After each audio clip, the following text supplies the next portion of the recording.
Hey everybody, it's Jermaine, Chief Farm Officer at Fresh Future Farm in North Charleston. I'm in my own backyard to talk to you about the Soil to Plate party that's happening as part of Giving Tuesday 2021. If you don't know me, then you might not know the way that Fresh Future Farm started is the work that we were doing in our own backyard, like just a few minutes away from our Shakur Cherokee site. And where we had limited resources, we had abundant space for us to be able to grow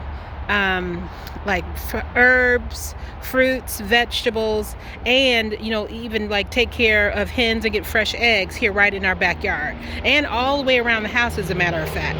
So through that process, I got more confident, was able to learn some ancestral techniques that we put into practice at Fresh Future Farm.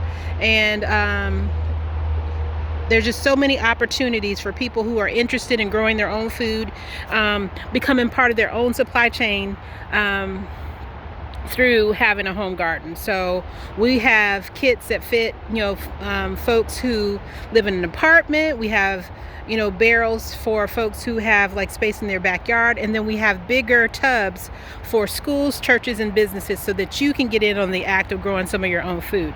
And while what we did at our home garden kind of got decreased by my full-time work at the farm, we are still able to grow some perennials like these lemons here. So there is nothing that you can eat for your family that's more potentially chemical free, nutrient dense than what you can grow in your own yard or at your job or at your church. So we encourage you to support this campaign, Soil to Plate Party, so that we never know how many other farmers can grow just like I did. So let's support growing power. Salute to those folks who taught me, and thank you so much. Take care.